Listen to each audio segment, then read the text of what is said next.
Jesus: se alguém vem a mim e ama seu pai, a sua mãe, seus filhos, seus irmãos e até a sua própria vida mais do que a mim, não pode ser meu discípulo. Em outro texto, se alguém não aborrece, ou seja, se alguém não vai contra.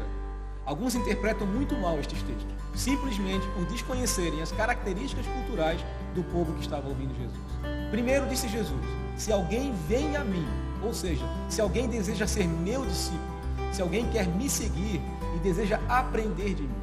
No caso, Jesus usa uma expressão que contradiz o objetivo do discipulado em si. Como você pode querer ser meu discípulo se você não deseja mudar de vida, deixar de ser a pessoa que você é, para ser aquilo que eu irei construir em você? Na verdade, Jesus não queria perder tempo. E neste caso, como ele poderia investir na vida de pessoas que dizem que querem, mas no fundo não querem? Todos precisam avaliar se realmente querem aprender de Jesus, pois numa caminhada com ele vão ocorrer muitas e muitas mudanças de vida. Em segundo lugar, precisamos entender que a vida de uma pessoa da comunidade judaica da época de Jesus estava totalmente ligada à sua família. Era dever dos pais, por exemplo, ensinar aos filhos sobre as questões da vida, ou seja, os primeiros discipuladores dos seus filhos eram os próprios pais. Naquela época funcionava assim: o pai, o homem, era responsável em ensinar as questões profissionais aos filhos, ou seja, filho de pescador seria pescador, filho de carpinteiro seria carpinteiro, filho de mestre seria discipulado para ser mestre, um discipulador de alguém. Mas isto era para poucos. Nenhum dos discípulos de Jesus, por exemplo, teve tal oportunidade, a não ser a escolha do próprio Senhor.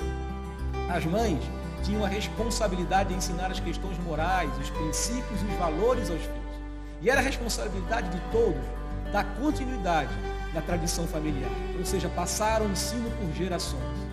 Então Jesus chama-se de discípulos e diz: agora as coisas mudaram. Os valores, os princípios, a forma de se viver agora será a minha. Pois vocês aceitaram ser meus discípulos, agora vocês precisam deixar para trás tudo aquilo que não está de acordo com o meu ensino. Você lembra o que os discípulos foram fazer logo após a morte e a ressurreição de Jesus? E se sentiram abandonados, o que eles foram fazer, você lembra? Foram pescar, isso mesmo, porque era apenas isso que eles tinham aprendido antes de conhecer Jesus. Mas ao aparecer para eles, Jesus os corrige, e dali em diante, verdadeiramente, os discípulos respondem ao chamado de serem pescadores de homens e de levar o evangelho da mesma forma que Jesus os ensinou. Quais são as tuas formas de viver que ainda não foram permitidos a Jesus mudar? Um discípulo não escolhe como vai viver, mas aprende a viver da mesma forma que o seu mestre. Viva Jesus, viva o caminho. Que Deus te ilumine e te fortaleça nesta caminhada.